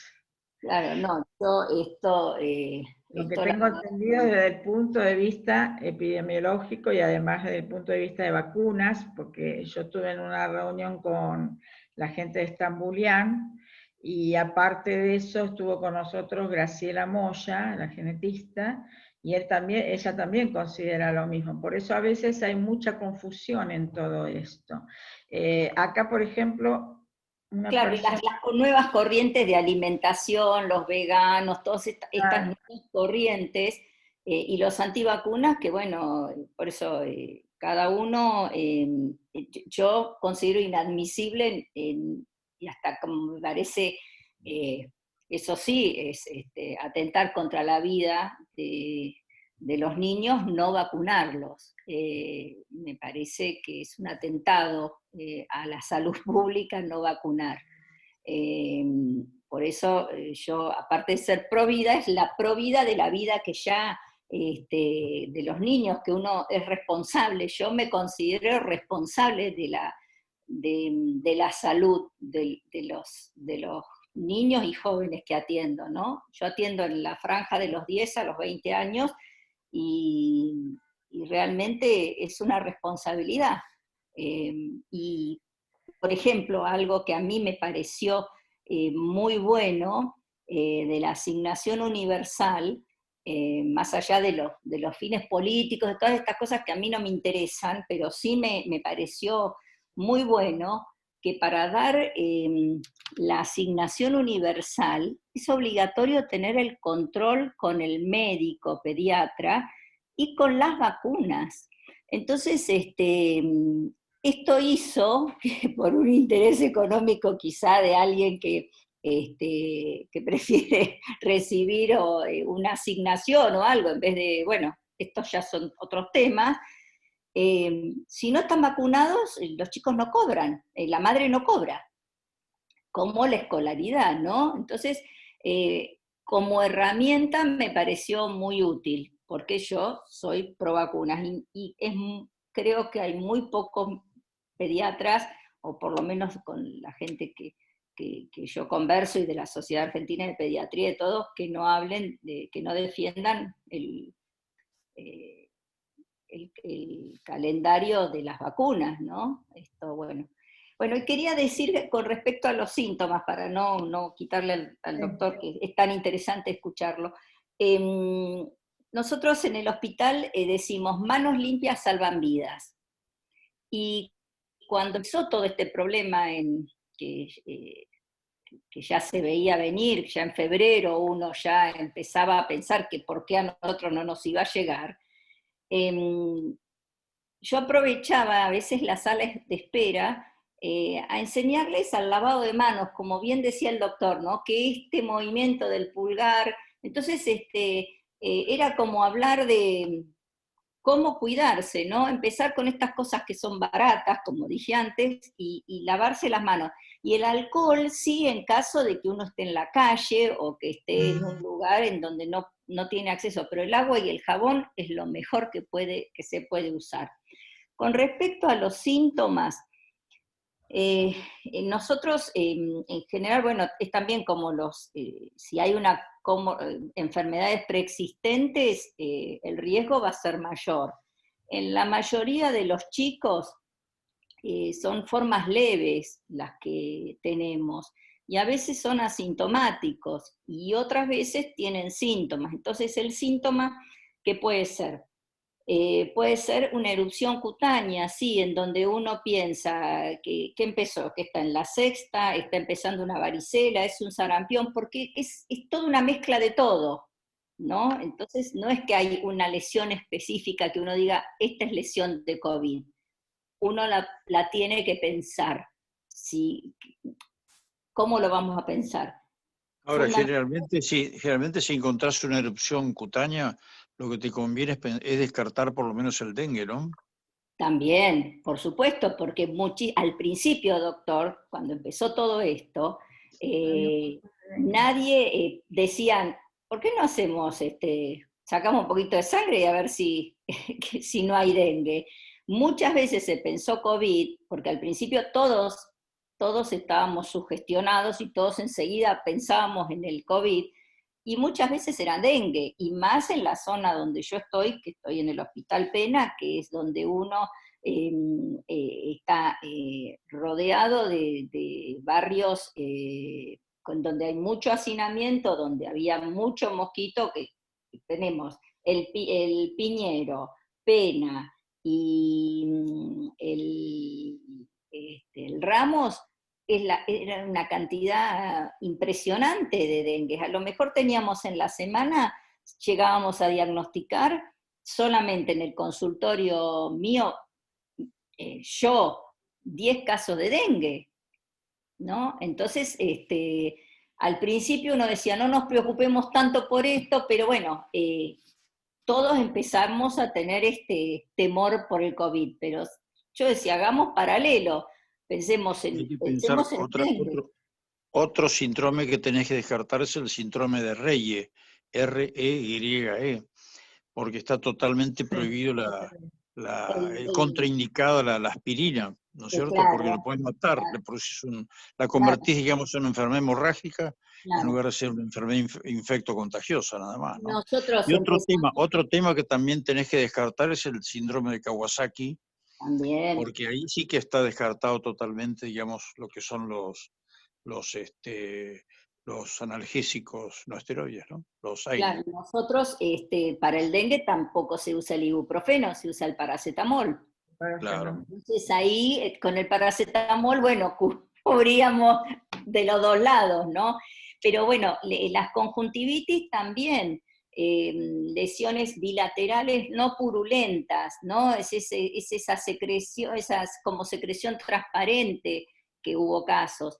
Y también muchos casos de chicos, bueno, aparte de venir con la fiebre, con el dolor de garganta, la tos o dificultad respiratoria, también muchos síntomas gastrointestinales, vómitos, diarrea, dolor abdominal, que esto también a nosotros nos hace pensar. Y las mialgias y sobre todo el cansancio, que también el cansancio lo tiene el dengue, que es la enfermedad de quebrantahuesos que hay. Vienen, me duele todo el cuerpo y atrás de los ojos. Es ese dolor que no lo aguantan, ¿no? Entonces, fundamentalmente, pero vuelvo a decir que por suerte, esta enfermedad a los niños y, bueno, hasta los 18 años, digamos adolescentes, jóvenes, son casos leves, ¿no? Que esto es, bueno, es, digamos, un aliciente, ¿no? Que es lo que, y que también siempre hay que pensar en el medio donde está ese niño o adolescente, porque también a lo mejor pudo ser que el adulto fue asintomático y contagió al chico, ¿no? Claro. Bueno, el medio, el hacinamiento, la no higiene. ¿Te puedo hacer un comentario? Sí, doctor, ¿cómo no? Una cosa es indicar el confinamiento obligatorio, social, preventivo, ¿no es cierto?, a una persona que vive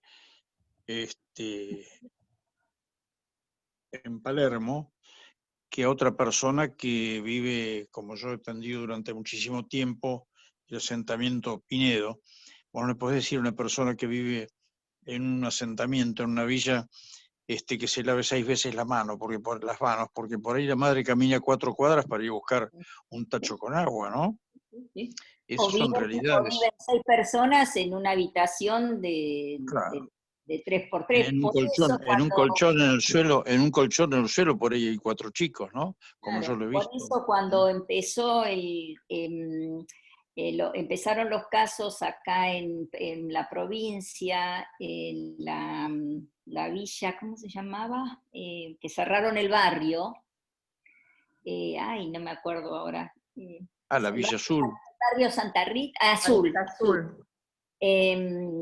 Bueno, esa fue digamos, en parte una solución, porque al dejar abierta, que los chicos jugaran en las calles y estuvieran todos un poco más separados, es como que también bajó la cantidad de casos. Pero esto que usted dice del agua es real, es así, o que no tienen el agua, ni siquiera la posibilidad de tener agua potable. Entonces, esto todo va junto, ¿no? La enfermedad, yo siempre digo, y a veces lo he hablado con Adriana, la pobreza, estar pobre y estar enfermo y ser pobre es la conjunción más tremenda, ¿no? Porque Destructiva. como uno, claro, a veces cuando yo tengo que dar un antibiótico, en la farmacia me decían, sí, doctora, pero le doy para 3 días, porque así le podemos dar a otro. Y yo decía, no, estás equivocada.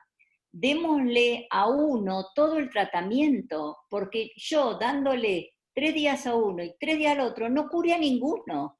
Después yo veo cómo soluciono el próximo que venga. Entonces yo cuando mando a la farmacia a pedir, dice, viene de la López, pónganle todo porque si no se arma.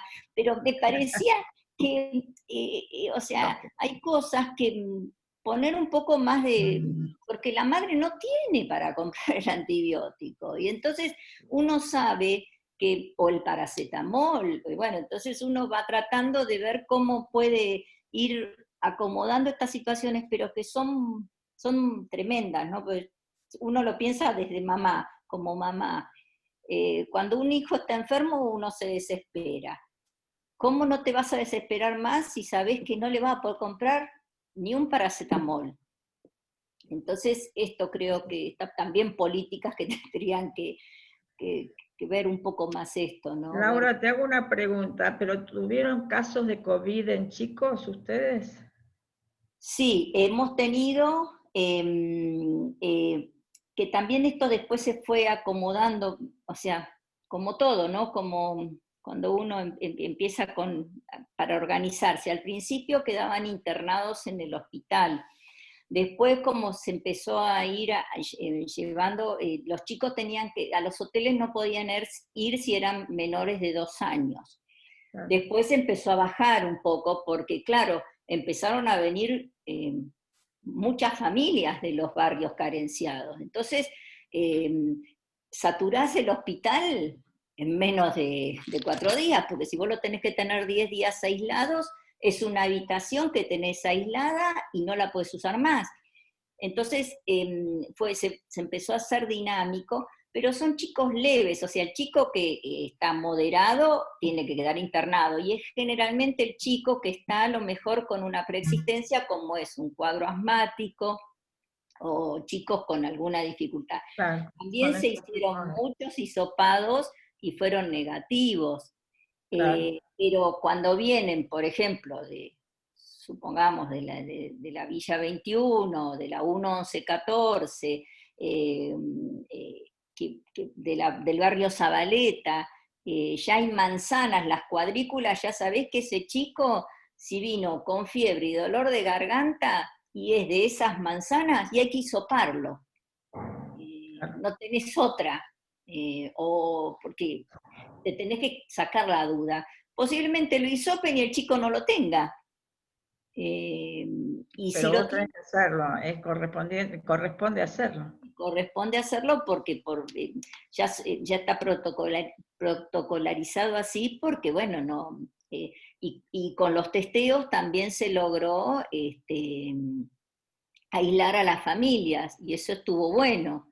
O sea, yo creo que todos estos meses sirvieron para ir haciendo esto, ¿no? O sea, para ir aprendiendo cómo hay que desarrollar. No saturar y no saturar. Porque generalmente lo que lamentamos mucho es la pérdida de algunos médicos, de enfermeros, personal profesionales de salud, ¿no? Que y porque sabés que casi más enfermeros todavía, médicos hay, sí, por supuesto, pero el enfermero está a las 24/7 con el paciente. Y aparte saltan de un empleo a otro, ¿no? Claro. A veces tienen 2 o 3 guardias seguidas. Sí, a lo mejor tienen a la mañana en el hospital, a la tarde en un sanatorio, y una guardia al fin de semana. Y hay algo que también es fundamental, que nosotros eso lo trabajamos mucho. El contagio también se produce cuando te sacás la ropa, ¿sí? Que a veces uno, ¿Qué? viste, hay una técnica para sacar. Claro. ¿El contagio se produce cuándo? Cuando se saca la ropa de... Sí, de protección epidemiológica. Claro. Y entonces por eso nosotros somos muy cuidadosos en cuanto a cuando se va a vestir un médico, el otro lo asiste. Si hay que hisopar a un chico, yo, por ejemplo, como soy un poco más grande, mis compañeros no me dejan hisopar, porque me cuidan. Y entonces, yo los cuido, la forma de devolución yo los ayudo a vestirse. Y al ayudar al desvestirse también, pero digo, vamos a terminar todos borrachos, porque después nos tiramos alcohol por todos lados, porque, claro... Vos sabés que esa gente tarda 10 minutos en ponerse o en sacarse un equipo de esos. Sí. Y a veces se tiene que cambiar de 7 a 10 veces por día. Así que fíjate vos que ya de pronto arrancás con que es una persona que se pasa 6 horas cambiándose o 4 horas cambiándose, ¿no es cierto? Porque tarda 10 minutos en sacarse toda la ropa o ponérsela. Y nosotros cuando empezó todo esto, al principio, no teníamos tantos elementos de protección.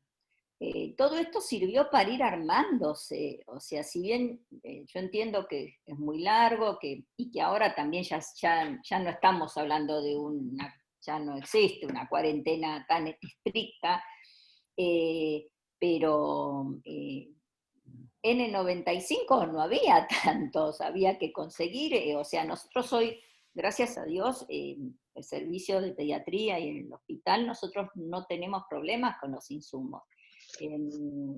Tenemos pediatría, una vez por mes tiene su N95, que yo ya hice el listado para los de consultorio externo, y del 1 al 5, como yo digo, parece que están cobrando el sueldo, se llevan su N95, que es fundamental. Yo sinceramente me siento más protegida en el hospital que en la calle. Porque yo en el hospital, bueno, si me ven, lo único que me van a ver son los ojitos, porque estoy absolutamente camuflada, y la calle a veces la gente no, esto por eso es una cuestión de educación y de seguirlo diciendo. No se separan, no está la separación, el barbijo lo usan de collarcito, porque uno ve por la calle que usan el collarcito, lo usan, entonces esto es lo que es lo más riesgoso. Pero bueno, son...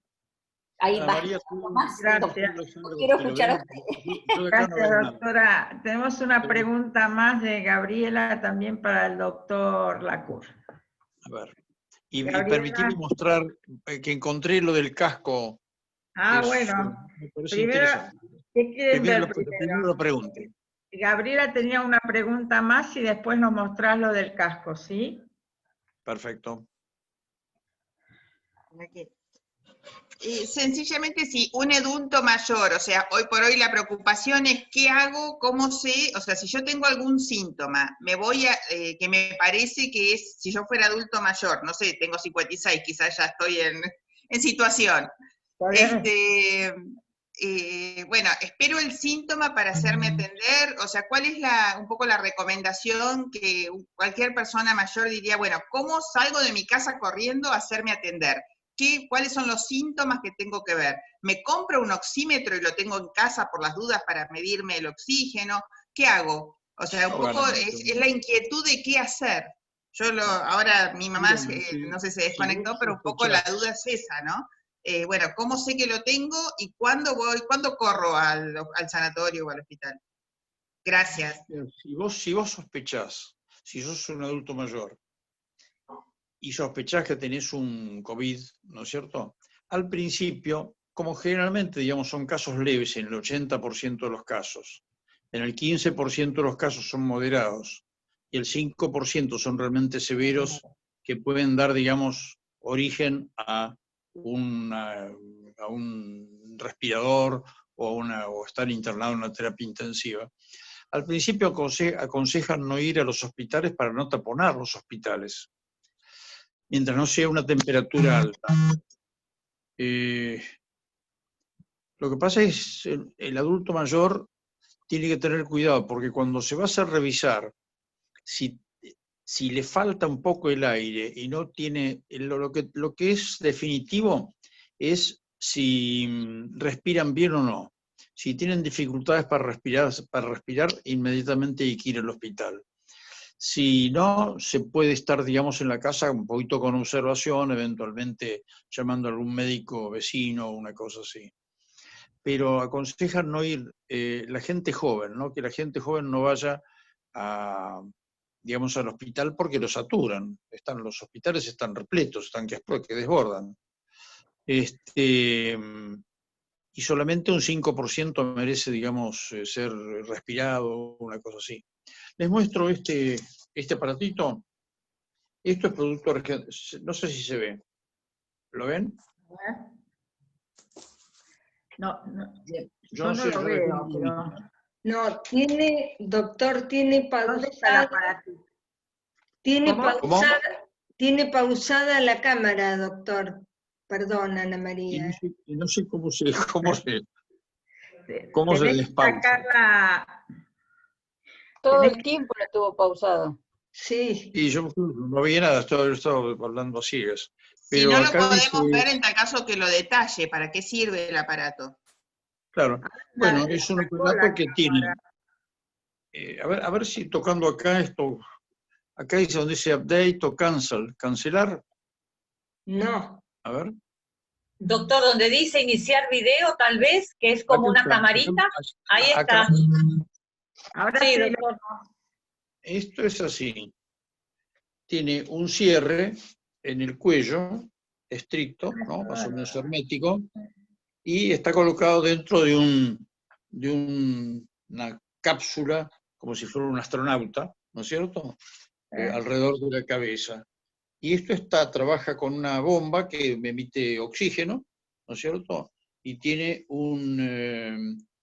algo parecido a un espirómetro que va midiendo, digamos, cómo anda el paciente con este tipo de vehículo. Esto es tecnología argentina. En el país parece que algunas cosas hacemos bien. Pero lo aprobaron ya como para poder empezar a Lo aprobaron, usarlo. vendieron 1800 ya. Sí. Porque eso Y sería bueno, son de las cosas excelentes que yo creo que hay. Porque aparte esto sirve no solamente para un caso, digamos, de COVID, sino que además se utiliza como CPAP. Es decir, yo que hago todo lo que es todo lo que son técnicas vinculadas a la gente que ronca con apnea, esto se puede utilizar como CPAP, ¿no? Es más cómodo que el CPAP que existe. El CPAP no se tolera para nada, es un horror. Porque hay que ver lo que significa estar unido en un aparato. Uno se va a Bariloche, se lo lleva, se va a Bahía Blanca, se lo lleva, se va a París, se lleva el CPAP, es un espanto. Puede ser que lo hayan empezado, que fue el grupo del Hospital Fernández que hizo estos cascos. ¿Esas qué? ¿El Hospital Fernández hizo esta prueba? Me parece que son médicos del Hospital Fernández, puede ser que lo hayan... ¿Los que hicieron esto? Sí, los que empezaron a probar esto. No lo sé. No. Sí, yo había escuchado como que era el Fernández. ¿Y dónde se puede averiguar para eventualmente buscar un precio o algo? Consultamos con el doctor. Acá se tocó un tema que me parece que sí, ese sí que es fundamental. Acá lo que faltan son camas, lo que faltan son respiradores, o sí, bueno, sí, faltan, pero sí, más o menos uno se las arregla. Pero falta material humano, la gente que haga funcionar todo esto, ¿no es cierto? Que entienda. Hay una técnica que se llama la pronación, es decir, cuando una persona, en lugar de tener la boca arriba, entre 7 u 8 personas, porque es todo un trámite darlo vuelta, lo ponen boca abajo para sacarle presión, digamos, a los pulmones por parte del corazón. Eso sí es una cosa nueva, es una cosa que es útil, se llama pronación, pronar. Y manejan también este tipo de tecnología. Sí, las terapias lo están usando mucho, lo de la pronación. Y por otra parte, realmente de lo último que puede haber en de los trabajos de Estados Unidos, de la Academia Americana de Cardiología, está el hecho de, ¿cómo era? Se aceptó la prednisona, que mejoró mucho el pronóstico, digamos, de estos pacientes, pero todavía quedaba un porcentaje importante fuera, digamos, de la utilización de la metilprednisona. Pero Es un ahora, cortón, en el último American of Cardiology, salió con respecto al COVID la utilidad de anticoagularlos, que antes no se aceptaba. No. Y el COVID es una enfermedad que fundamentalmente es una enfermedad de la sangre, es una enfermedad de los vasos sanguíneos, es una enfermedad del pericardio, es una enfermedad del corazón, es una enfermedad del vasco. Que Es circula decir, la es sangre. lo que se llama multisistémico. Acérquese a la Y, cámara, doctor. ¿sí? Solo se le ve la mano. Ahora, Bueno, ahora un poquito más. Ahora sí, mejor. Ahí, doctor. Se te Sí. ve bien, un poquito más bárbaro. corrido. Es Nadie le decía multisistémico. nada y Ahora no, sí, no ahora se ve sí. solo la mano. ¿Sí? ¿Oyen bien? Sí, sí, hoy la escuchamos Doctor, bien. perfecto. Y ahí se lo ve. Es multisistémico y afecta a sistemas de órganos, no solamente a un órgano, los pulmones. Al principio se creía eso. Y han encontrado, se pegaron un susto los norteamericanos, porque empezaron, por ejemplo, en el Mount Sinai de Miami, encontraron con que afectaba. Tres cosas se encontraron. En primer lugar, explorando el COVID, encontraron con que eran muchachos jóvenes que tenían, digamos, el COVID de 40 años y que se caracterizaba por tener muchísimos coágulos en la aurícula, coágulos que después quedaban libres, ¿no es cierto? O también de miembros inferiores, de la Ana parte María, venosa. decide que no sale. ¿Cómo? No, lo que pasa es que Porque algo no salí. pasó que no salís en la cámara. Claro, doctor. Tenés Ah, que no correr. importa. Pero no, Ahora sí. Ahora sí, no sé qué pasó. Ahora lo que sí, doctor, importa. porque si no salía la voz nada más, pero nadie le Está bien. dice. No, No, pero pero decimos, ahora porque no sabemos si se se ha está corriendo por descubierto algo en que especial. tienen que tratar, digamos, esa mayor coagulabilidad de la sangre, ¿no es cierto? Afecta también, hace la sangre más espesa. Y ese es un dato último de la semana pasada, ¿no? Yo creo que hay muchísimo campo, creo que vamos a estar ocupados mucho tiempo. Me Ahora no se parece que te esta ve. cuarentena va a durar Ahora mucho no se te tiempo. ve, Miguel. Miguel, no se te ve. No ¿Cómo? sé qué pasó, pero no se te ve. Ah, bueno, no ¿Corriste de importa. la pantalla? No tiene, Porque sale. lo tienen un trípode al celular y se ve que se le cayó. Por eso. Porque hay un fondo. Ahora, bájate un Ahí poquito. está, ahí se ve. Ahora está perfecto, mira. Creo que esta es una afección que va a durar mucho tiempo. Yo te Y bueno, yo hice un plan, yo creo en los planes, ¿no? Fui jefe de división de 4 hospitales, Rawson, Durán, Álvarez y Piroano. Y yo creo, digamos, que uno tiene que hacer lo que se llama planificación estratégica. totalmente. Es decir, trazarse metas, después evaluarlas y después hacerlas cumplir. Totalmente.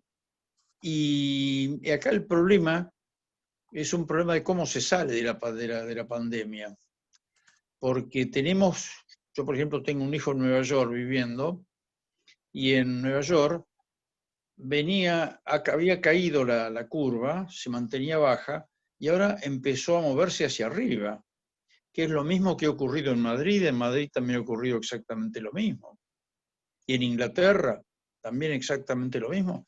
Estamos delante de una segunda ola, y si en lugar de una segunda ola es una tercera ola o una cuarta ola, porque aquí sabemos, si no lo conocemos. Y si queda en forma endémica, no sabemos tampoco qué es lo que va a ocurrir. En fin, eso lo tendrán que resolver los epidemiólogos. Sí, más que nada. Bueno, ahora ya no sé.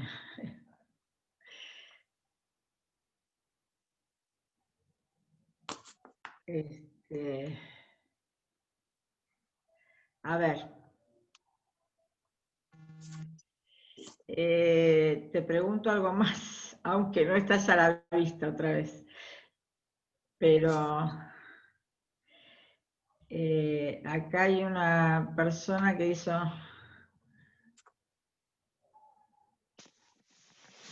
A ver. Ahí estás a la vista nuevamente. Acá hay una de las personas que están acá, María Asunción Massa. Me gustaría que vos le preguntaras directamente por dónde andás, así se te movés el audio. Hola, hola. Aunque no esté en pantalla, Sí. preguntale. Ahí está, ahí está. ¿Estoy? Acá el dedo de ahí adelante, o no sé qué es, pero... Bueno. Los antivacunas no somos antivacunas porque somos locos, sino porque realmente esta campaña última, 2019-2020, fue usada como arma biológica para exterminar especialmente a los ancianos. Es decir, fue un plan perfectamente trazado, pero no solamente murieron ancianos, también murieron soldados. Es lo que se vio en el norte de Italia. Y eso agregado a que la OMS, a propósito, dio protocolos falsos, como que no usaran ibuprofeno, no usaran sustancias para quitar esos trombos de la sangre, y todo eso se descubrió gracias a que los italianos, los médicos italianos, no hicieron caso. Al principio sí, incineraban los cuerpos, pero después se dieron cuenta que tenían que empezar a hacer autopsias. Y ahí descubrieron todos estos coágulos, no solamente en los pulmones, sino diseminados por todo el organismo. Y eso provocaba una bacteria, ya no era un virus, pasaba al sistema de bacteria. Por eso empezaron a dar acitromicina, sustancias para sacar esos trombos y que no coagularan la sangre, y así empezaron a salvar muchas vidas. Si no prestamos atención a este atentado a la salud, a la humanidad, es porque me parece que estamos pecando un poco de ingenuos. Todo el planeta tuvo un atentado mundial y el arma principal fue la vacuna de la gripe. Tampoco los antivacunas estamos ya con la teoría del murciélago de Wuhan, porque ya eso quedó en el pasado.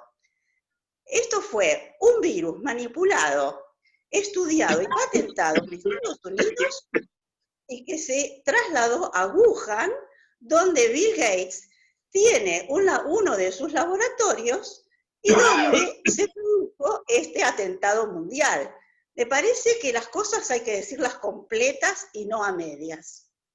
Ese es el aporte mío. Yo no soy médica, pero estoy siguiendo desde hace 6 meses todas las explicaciones del doctor Rashid Buttar, de la doctora Roxana Bruno, de la doctora Chinda Brandolino. Es decir, son médicos por la verdad internacionales que nos están contando este verdadero atentado a la humanidad. Ese es mi aporte.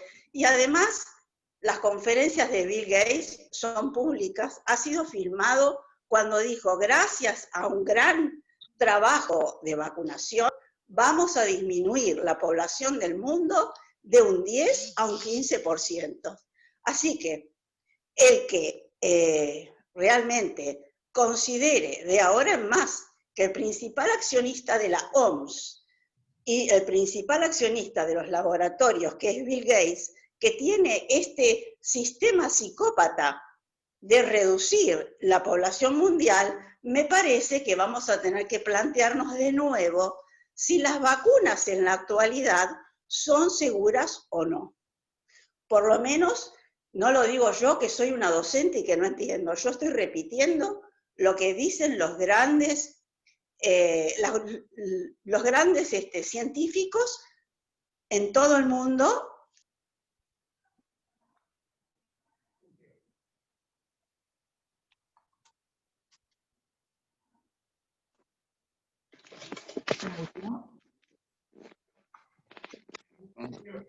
¿Se ha muteado?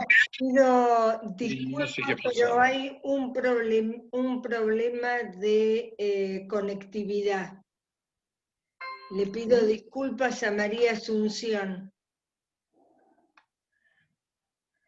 A ver si podés, A ver, María lamentablemente vamos a Asunción, tener que ir cerrando. hay un problema de Ah. conectividad. Bueno, ¿ahora me escuchan? Sí, sí, pero Sí, vamos a sí, tener que ir ya la cerrando escuché, porque hay un perfecto. problema de conectividad. Bueno, Doctor Macur. Ay, mejor que vaya terminando esto si me voy a tomar un whisky, ¿no es cierto? Porque esta es la segunda parte de todo esto. Vamos a ir terminando, así que queríamos unas palabras tuyas al final. Que no le tengamos miedo al virus, pero que nos cuidemos, ¿no? A ver, da las palabras finales. No es una gripecita como dijeron, eso seguro. Sí. Hay dinero puesto en el mundo, no sé con qué fines, pero lo hay. Es un tema muy interesante el que planteó la doctora. Ofrece muchas aristas, hay que esperar que se clarifique. A mí me parece admirable que haya gente que vaya y que abrace, digamos, a la gente con COVID. Y me parece que acá los grandes héroes, digamos, de todo esto son los enfermeros y los médicos que están en contacto con los enfermos. Y te felicito por el interés tuyo en organizar algo como esto, y como esto supongo que habrá 20, ¿no es cierto? Todas las mujeres del movimiento de mujeres decidimos organizar esto, así que, bueno, claro, sea para ellas sí. también la Bueno, colaboración en todo esto. agradecer la invitación y por otra parte felicitarlas porque me parece fantástico, porque de todas estas charlas es de donde sacan datos que sirven para la salud de los pacientes, ¿no? Y nada más. Muchas gracias a vos Muchas también. gracias. Y bueno, vamos a dar un aplauso virtual para terminar, ¿eh? Hasta la Muy próxima bien. a todos ustedes, ¿eh?